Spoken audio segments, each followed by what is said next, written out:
It's a 2.5 millimeter copper sauce pot, heavy, French-made, solid brass handle. Marquis DuBois sent me a photo of it yesterday. It's sitting on a marble counter in a kitchen in the Treme. The bottom is scorched a dark, oily purple. He writes that he hasn't washed it. He can't bring himself to scrub the carbon off. Not yet, because that pot was the last thing he touched. Before his heart stopped on May 5th, he was making a reduction for a dinner service. Andre was in the next room. Marquis describes the smell of that butter starting to burn. It's the same smell he found on the other side. The smell of the butter turning was the first thing that stayed with me, that thick, nutty scent that usually means you're seconds away from a ruined pan. But here, it wasn't coming from the copper, it was coming from the air itself. The air felt heavy, like a reduction that had gone too far. It was pressing against my skin with this heat that didn't burn. It occupied space. I was standing there, but I wasn't. I mean, I could see the light, but it wasn't coming from a lamp or the sun. It was just the color of the room, if you can even call it a room. It was more like the inside of a proofing oven. Warm, still. I reached out to touch something, anything, but my hand just moved through the gold. Wait. I'm getting ahead of myself. I need to back up. It was a Tuesday, 6 days ago. The humidity in New Orleans was already sitting at 80% by noon, and the kitchen felt like a steam bath. I was at the stove. Andre was in the living room, probably on his laptop, yelling something about the grocery list. I didn't answer him. I was focused on the shallots. They were translucent. Perfect. I went to lift the pot to swirl the fat, and that's when the grip started. It wasn't a pain, not like a heart attack in the movies. It was a tightening, like someone had reached inside my chest and was slowly closing their fist around my windpipe. I tried to inhale. The air wouldn't go down. It just sat in my throat. I saw my reflection in the side of the copper pot, just for a second, my face looking all distorted and pale against the metal. My knees hit the tiles first. The floor was cold. That's the detail I remember most. The kitchen floor is always greasy and warm, but these tiles felt like ice against my palms. I tried to call for Andre. Nothing came out but a dry click in my throat. I watched a bead of sweat drip off my nose and land on the floor. One bead. Then the kitchen started to pull away. It was like looking through the wrong end of a telescope. Andre's voice from the other room got real small, tinny, like he was miles away. The smell of the shallots stayed, though. Sharp, real. And then the light from the window just expanded. It swallowed the stove. It swallowed the copper. It swallowed me. And then I was in the proofing oven. That's what I call it now. Because it felt like being bred, like I was waiting for something to happen to me. I wasn't scared. I was just waiting. I looked down at my hands. They were there, but they looked different. Clearer. Like I'd finally scrubbed all the charcoal out of the pores. I stood up, my legs felt light, I started walking, but there wasn't a floor. I was just moving through this golden density. I kept thinking about the sauce. I kept thinking Andre is going to find the pan scorched. I felt bad about that, the waste of it. And then the light changed. It didn't get brighter, it got deeper, like a sauce thickening over a low flame. And someone was standing there. Marquis uses the vocabulary of a kitchen to describe the afterlife. He calls the light a proofing oven. He describes the presence as a sauce thickening. This isn't a stylistic choice. It's a cognitive anchor. People who survive high-stress environments often default to their professional jargon when their sensory systems fail. It's a way to categorize the impossible. Marquis isn't trying to be poetic. He's reaching for the only words he has that carry the weight of preparation. He wasn't glowing like a light bulb. He was just there. And the first thing I noticed wasn't his face or his clothes. It was the way the space around him felt. It felt like the moment a head chef walks into a chaotic kitchen and everyone just goes quiet without being told. The authority was just, it was part of the atmosphere. I stopped moving. I couldn't have moved if I wanted to. He looked at me and I felt this sudden, sharp urge to apologize. I don't even know for what. For the scorched pot, maybe. Or for being there, for being me. I've spent my whole life in New Orleans being told that who I am is a mistake, a botched recipe that needs to be thrown out. I looked at my feet. Marquis? He said. His voice didn't come through my ears. It arrived in the center of my chest. It was the same place where the fist had been squeezing me, but now it was the opposite. It was an opening. "I'm sorry about the pan," I said. That was the first thing I said to Jesus. About a copper pot. I sounded like a child. I felt the heat in my face, that flush of embarrassment you get when you drop a plate in the middle of a rush. I waited for him to tell me it was okay or to tell me I shouldn't be there. He didn't do either. He just took a step closer, and the gold in the air seemed to ripple. He looked exactly like I expected and nothing like I expected all at once. His eyes were the color of deep water. Quiet. "We have to talk about the ingredients, Marquis," he said. I didn't understand. I thought he was still talking about the kitchen. I thought he was going to give me a lesson on shallots. I stood there, wiping my hands on my thighs, even though I wasn't wearing an apron anymore. "You've been asking," he said. "You've been wondering if I made you wrong." I felt my throat tighten up. Not from the heart attack this time, just from the weight of it. I haven't been to church in 10 years, not since the pastor at my mom's place told me I was an abomination. I've spent every night since then tucked into bed next to Andre, wondering if God was upstairs with a red pen, crossing my name off the list. I couldn't look at him. "Did you?" I asked. My voice was just a whisper. "Did you make me a mistake?" He didn't answer right away. He just stood there in that thick, golden heat. I could hear something in the distance. It sounded like water. Or maybe it was just the sound of the light moving. I looked up and he was holding something. It looked like a mirror, but it wasn't showing me my face. It was showing me the kitchen. It was showing me Andre, on his knees on the tiles, screaming my name into my dead mouth. I tried to reach for it. I wanted to tell Andre I was okay. "Wait," Jesus said. "Look closer." I looked at the mirror, and I didn't see my face. I saw my life, but it wasn't like a movie. It was like looking at a prep list where everything had been substituted with the wrong thing, and I watched myself in that kitchen with Andre 3 months ago. Just a normal Tuesday, laughing about some stupid TikTok while I was deboning a chicken. I saw the way I looked at him. I saw the way I leaned into him. I'd always thought that look was just love, pure, simple. But Jesus was standing right there, and he pointed at the mirror. "Look at what you're searching for, Marquis," he said. I looked. I saw myself. I saw Andre. We look alike. Same height, same build, same way of holding a knife, same city in our voices. "I love him," I said. My voice felt like it was breaking through a layer of salt. "I know you do," Jesus said, "but look at the direction. Look at where the worship is going." He touched the surface of the mirror and the image changed. It wasn't the kitchen anymore. It was just me, just Marquis. But I was surrounded by images of myself like a hall of mirrors. Everywhere I turned, I was just looking at more of what I already was. Paul wrote about this, Jesus said. He called it the exchange. I felt a chill, not a cold chill, a spiritual one. Like the pilot light had gone out and the air was getting heavy with gas. I remembered the verses. My mom used to highlight them in yellow. Romans 1. The part about men with men. I'd spent my whole life trying to forget those words. I'd spent my whole life telling myself the Bible was just old, outdated. Is that what I did? I asked. I couldn't look at him. Did I exchange you for this? Marquis, look at the root, he said. The primary idol isn't a person. It's the self.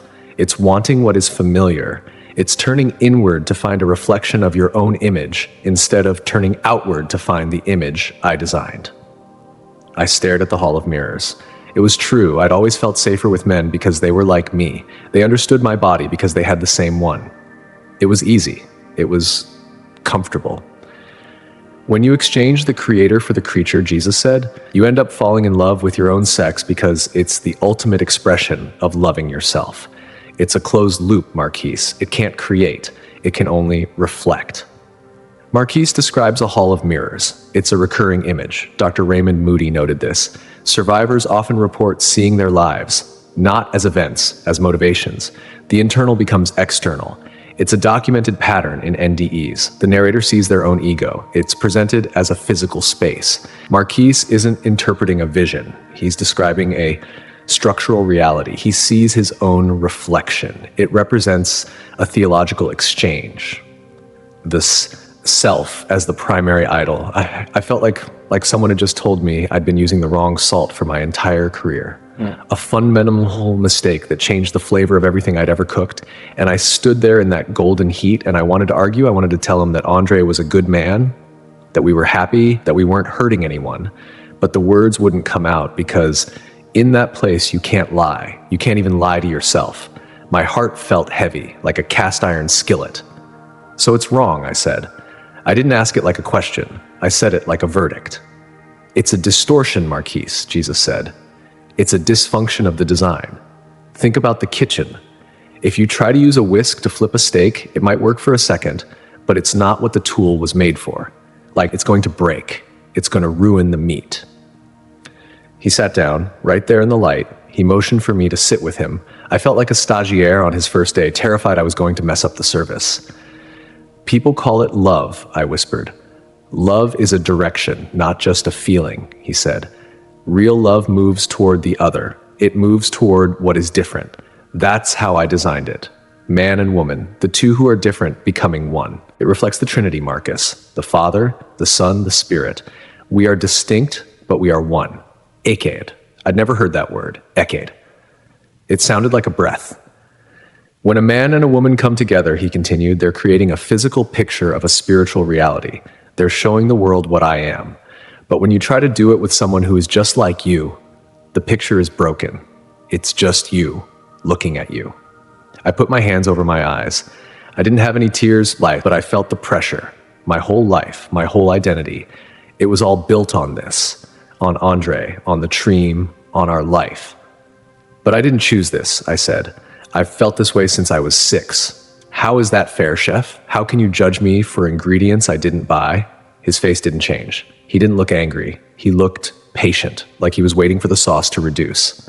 We need to talk about the fall, he said. There's a tension here. Marquis asks about fairness. It's the central question of the debate.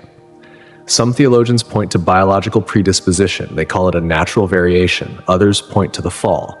They see all inclinations as broken. Marquis isn't reading a textbook. He's experiencing the tension directly. Jesus doesn't dismiss the feeling. He labels it as ingredients. It's a distinction between nature and choice. One is a state, the other is an act. He leaned forward and the mirror changed again. And now I wasn't seeing my life. I was seeing something much older, something that felt like it happened before time was even a thing. And I saw a garden, but not like any park in New Orleans. It was thick, lush. The air tasted like honey. I saw a man, then I saw a woman. I watched the way they moved. It wasn't just about sex. It was about completion. Like 2 pieces of a puzzle that didn't just fit. They became a new thing entirely. I felt this ache in my chest, a real physical pain, because I realized I'd never had that. Not really. Everything is broken, Marquis, Jesus said. The world is a fallen kitchen. The ingredients are spoiled. The recipes are stained. I looked at him. Everyone is born with brokenness, he said. Some people are born toward anger, some toward pride, some toward the same sex. The inclination, that's the result of the fall. That's the brokenness of the world living in your skin. I blinked. So the feeling isn't the sin? I asked. The feeling is the brokenness, he said. The sin is what you do with it. It's when you say, I don't care about the design. I'm going to follow the brokenness instead. That's where the exchange happens. I thought about my nights with Andre. I thought about the way we'd built a whole world around our desires. We'd made our feelings the boss. We'd made our feelings the head chef. It's hard, I said. It's a cross, he said. He stood up and the garden started to fade. The golden heat came back, but it felt heavier now, like the humidity before a storm. You have a choice, Marquis. Everyone does. You can acknowledge the brokenness and bring it to me, or you can worship it. I thought about the kitchen. I thought about the copper pot. I usually wake up at 6 a.m. I put on the coffee. I check the produce delivery. I look at my phone to see if Andre texted me from the bedroom. I didn't do that this morning.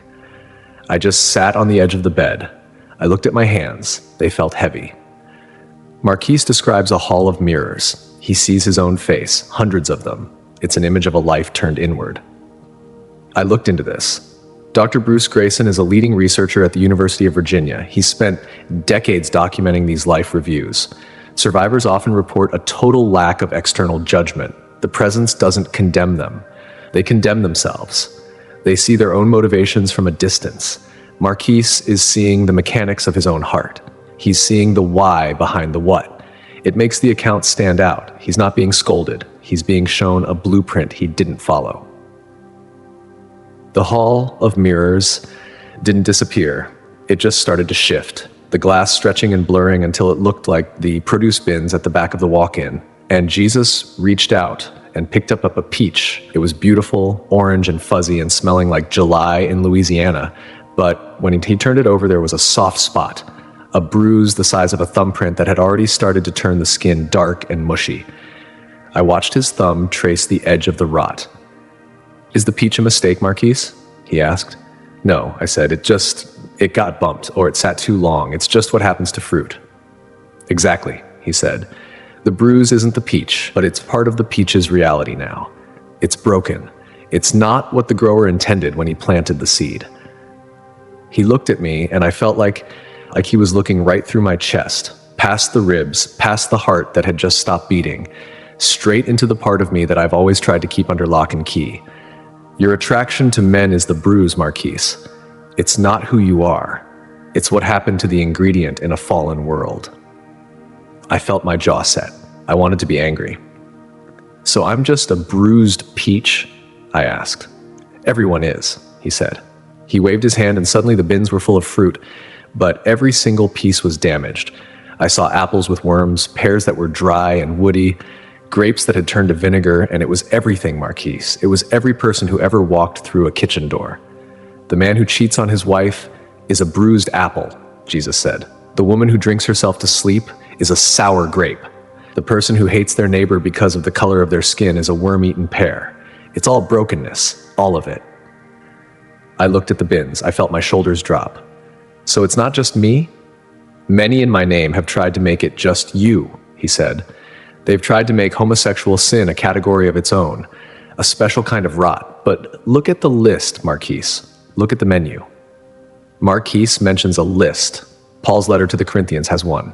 1 Corinthians 6. He lists sexual immorality alongside greed and thievery. This aligns with what's called the sins of equal weight doctrine. Dr. Rosaria Butterfield has written extensively on this. She was a professor of queer theory before her own NDE-like shift. She notes that the church often isolates one sin, but the text doesn't. Marquis is describing a theological leveling. The presence he's with treats all deviations from the design as equally broken. It removes the special category status. He didn't have to say anything else for me to see it. The way the church back home had used my life as a footstool to make themselves feel taller, while the deacons were out back gossiping or the pastor was skimming from the building fund. And I saw that we were all just sitting in the same bin, waiting for someone to fix the flavor.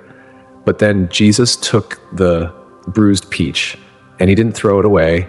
He didn't toss it in the compost. He just held it in his palm with this look look, I've seen my mom look at my baby pictures that way. "I died for the bruise too, Marquis," he said. I couldn't breathe. "But you have to stop calling the bruise the peach," he said. "You have to stop telling people the rot is the design. When you do that, you're not just hurting yourself, you're lying about the grower." He used that word again, echad.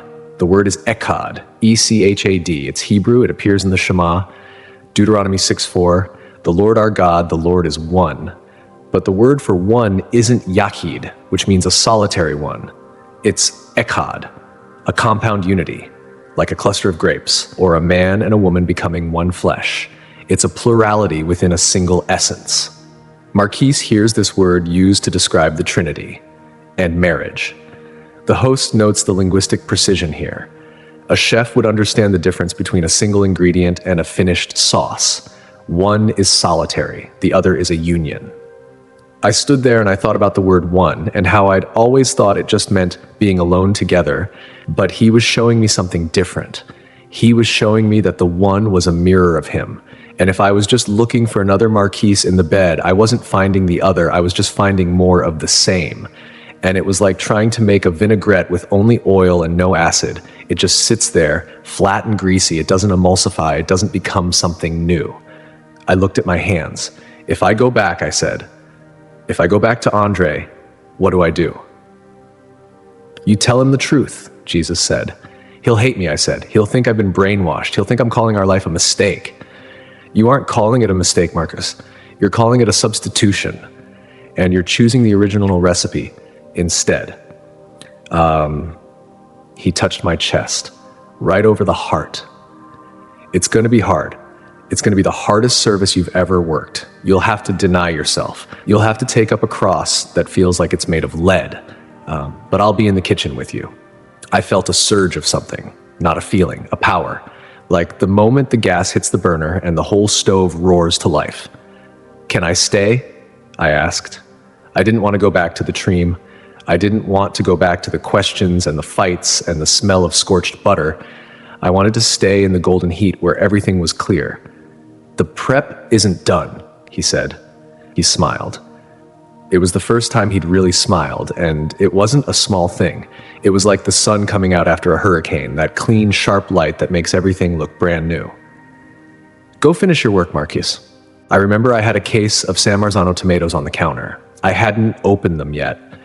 I was supposed to start the red sauce lasagna. I keep thinking about the can opener. It's a swing away, red handle. I left it sitting right next to the pot. I hope Andre didn't lose it. It's the only one that works right. The light didn't just stay outside of me anymore. It started to feel like it was soaking into my skin, like a marinade that hits the fibers and begins to pull the salt out. And I looked down at my chest and I could see my own heart. It wasn't the muscular pump I'd studied in school. It was gray. It looked like a piece of freezer-burned flank steak. Cold. Tough. I touched it. It felt like a stone. That's the heart you've been using to love him, Marquis, Jesus said. I looked at him. I didn't understand how something could be love and be stone at the same time. It's a heart that only knows how to want what it wants, he said. It's a heart that worships the familiar. I'm going to give you a different one. He didn't use a knife. He didn't use a saw. He just reached his hand into the golden heat, and when he pulled it back, he was holding something that looked like it was made of fire and water all at once. It was pulsing. It was soft. I will remove your heart of stone and give you a heart of flesh, he said. I felt this shift. Like the moment you realize you've been holding your breath for 20 years and your lungs finally open up. Does this mean I won't feel that way anymore? I asked. Does this mean the bruise on the peach just goes away? He looked at me with this look that it wasn't a yes and it wasn't a no. Sometimes the bruise fades, Marquis. Sometimes I heal the inclination completely. But sometimes it stays as a thorn, a reminder that you need me to help you walk. He placed the new heart inside me. I didn't feel any pain. I just felt heavy, but in a good way, like a well-seasoned cast iron pan that sits flat on the burner. The new heart gives you the power to choose, he said. The old heart had to follow the brokenness. The new heart can follow me. Marquis describes a heart of stone becoming flesh. It's an ancient image. In 1553, a similar account was recorded. A silk weaver in Lyon described a vision. He saw his own organs. They looked like rusted gears. A figure replaced them with gold. He didn't lose his old temptations. He just gained a new resistance. Marquis isn't describing a medical miracle. He's describing a change in the internal weight. The inclination remains. The compulsion does not. History is full of these reports. The change is always internal. I stood there, and I could feel the choice. It was like standing in front of two different recipes. One was the way I'd been living, the easy way, the one where I just did what felt good and didn't ask questions. And the other was this narrow path that felt like a 16-hour shift on your feet with no break. And I knew that going back meant I couldn't just slide back into the bed with Andre and pretend I hadn't seen the Hall of Mirrors. I felt a knot in my stomach. What if I can't do it? I asked. What if the rush starts and I lose my head? I'm the head chef, Marquis. Jesus said, I don't leave my crew alone in the weeds. He stepped closer, and I saw the scars on his hands. They weren't like the grease burns I have on my forearms. They were deep, through the bone, the kind of injury that should have ended a career, but somehow made him stronger. Following me isn't about being perfect, he said. It's about being mine. It's about getting up when you fall. It's about trusting that my design is better than your desire. He looked toward the distance. The light was starting to pull at me. I could feel the kitchen floor calling my name, the cold tiles, the smell of the scorch. Tell them, Marquise, tell them that I love the broken, but tell them I didn't die so they could stay broken. I died so they could be made whole. I wanted to ask one more thing. I wanted to ask about my mom, about the church, about the people who used his name like a club to beat me. What about them? I whispered. The ones who hated me first. They have their own prep to account for, he said. Don't look at them, look at me. Marquise is returning to a specific reality. New Orleans is a city of extremes. The Treme is deeply traditional and deeply expressive. If Marquise speaks, he loses his community. He loses the world he built. The stakes are social and relational. There is a documented rise in side B theology. It's a position of celibacy for those with same-sex attraction. It is a lonely, difficult road. Marquise is being asked to walk it. He isn't being promised a wife, he's being promised a cross. That is the cost. I felt the gold start to thin out. It was like a sauce breaking because the heat got too high, and I reached out to grab his hand, but my fingers just went through the light, and I felt this sudden, sharp panic that I'd forgotten the most important thing. I'd forgotten to ask how to say goodbye to the version of me I'd spent 28 years building. Marquise, he said. I looked back. Trust the recipe. And then the sound came back. Not the music of the light. The sound of Andre. Marquis, stay with me, please. His voice was like a hammer against my eardrums. It hurt. It was so loud. Everything in the world felt too loud and too heavy and too gray. I felt the chest compressions. My ribs felt like they were being snapped like dry kindling. I tried to say Akkad, but all that came out was water. I'm sitting in the kitchen right now. I've been back for 5 days. The house smells like jasmine because the neighbors' bushes are in bloom, but every time I breathe in, I don't smell the flowers. I smell that nutty, scorched butter. It's in my clothes. It's in my skin. I went to the store to buy more shallots yesterday, and I had to leave. I couldn't handle the way the light hit the produce. I'm looking at the copper pot. It's still sitting there. Andre asked if he should wash it. I told him no. I told him I needed to look at it for a while. I haven't told him about the Hall of Mirrors yet. I haven't told him about the peach. I just sit here and I feel this new heart beating against my ribs. It feels like a stranger. I picked up the can opener. I just held it for an hour. The red plastic handle, the way the gear teeth are a little bit dull. It's a real thing. It's a physical thing. And the light was real too. The can opener was heavy, real heavy, and the red plastic felt cheap against my palm compared to the way the gold had felt. And I don't know how to explain the way the light started to pull away. It wasn't like walking out of a room. It was like the room was being sucked into a vacuum, and I was the only thing left behind in the dark. Jesus was still there, but he was getting smaller. Not because he was moving, but because the world was getting louder. Marquise, he said one last time. I tried to reach for the peach. I wanted to take the bruise with me so I wouldn't forget. The choice is the worship, he said. And then the gold it snapped. The first thing I felt was the tube. It was thick and rubbery, and it was shoved so far down my throat I thought I was going to choke on my own tongue. My lungs burned. It felt like I'd swallowed a gallon of boiling vinegar. I tried to move my arms, but they were tied down. I could hear the beeping, that fast, rhythmic chirping of an ICU monitor. It was May 6th, 3 o'clock in the morning. The air in the hospital didn't smell like honey or butter. It smelled like bleach and old floor wax. I opened my eyes, and the fluorescent lights were so sharp they felt like needles. I saw the ceiling tiles. One of them had a water stain shaped like a boot. I started to shake. A nurse came over. She was saying something, calling for a doctor, but I couldn't hear her over the sound of the blood rushing in my ears. I just wanted to see Andre. I wanted to tell him. I didn't even know what I wanted to tell him. They took the tube out an hour later. My throat felt like I'd been gargling broken glass. Andre came in at dawn.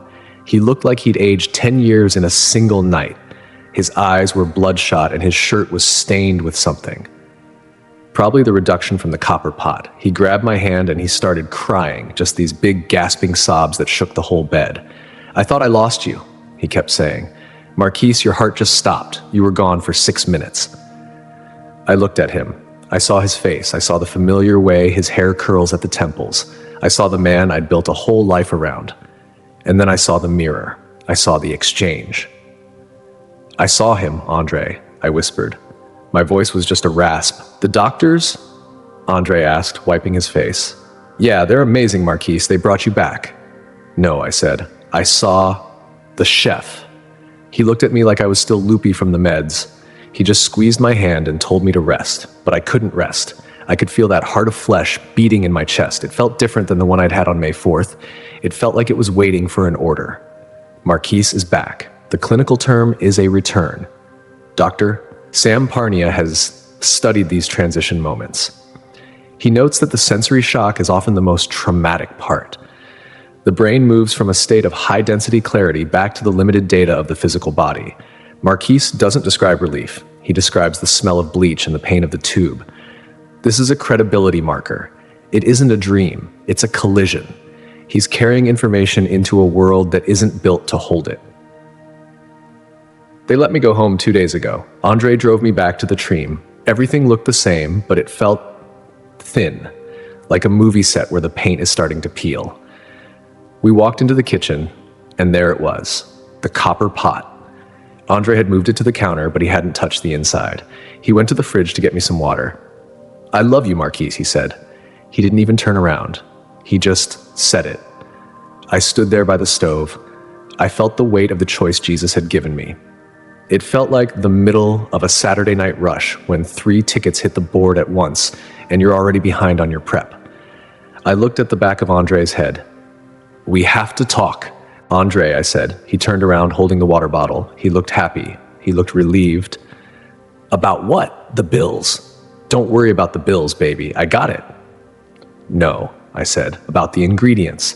About us." I told him. I told him about the proofing oven. I told him about the Hall of Mirrors and the exchange. I told him about the peach and the bruise and the Trinity. I told him that I loved him, but that I'd been worshiping him. I'd been worshiping myself in him. He didn't scream. He didn't get angry. He just got real quiet.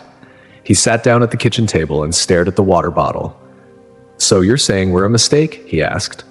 "I'm saying we're a substitution," I said, "and the original recipe is different." I told him I couldn't do it anymore. Not the way we were. I told him that my heart had been replaced with something that couldn't follow the brokenness anymore. He looked at me like I was a stranger, like I was someone he'd never met. "I don't believe in your God, Marquis," he said. "I know," I said. "I didn't either. Not really. Not until I smelled the butter in the light." He left yesterday. He's staying at his sister's place in Metairie. The house is quiet. It's too quiet. I keep expecting to hear him yelling about the grocery list or the laundry. I keep expecting to feel him lean into me while I'm at the stove. It hurts. It feels like I've deboned my own life and I'm just the scraps left on the table. But then I feel the heart. I'm standing at the counter now. It's May 11th. 6 days since I died. I have a case of San Marzano tomatoes sitting right here. I've got the onions diced. I've got the garlic sliced thin. I'm supposed to be making the sauce for the lasagna for the neighbor. She's been checking on me. I picked up the red can opener. I placed the teeth against the rim of the first can. I just have to press down. I just have to turn the handle. But I haven't done it yet. I'm just staring at the label. The bright red tomatoes, the gold border. I can still smell the scorched butter. It's not in the pot anymore. It's just in the room. I haven't washed the copper pot. I don't think I'm going to. I think I'm going to leave it right there, right next to the stove. As a reminder of the night, the service changed. I have to start the sauce. The lasagna won't make itself, but I'm just standing here, waiting for the next order. The copper pot is still on the counter in that kitchen in the Treme. Marquis sent another message this morning. He said the neighbors keep asking why he hasn't cleaned it. He doesn't tell them. He just tells them he's working on a new recipe. I keep thinking about the way Andre looked at him before he walked out. That's silence. There's a specific kind of weight that comes when a life is dismantled by something no one else can see. It sits in the air long after the monitors stop beeping. Marquis is still holding that red can opener.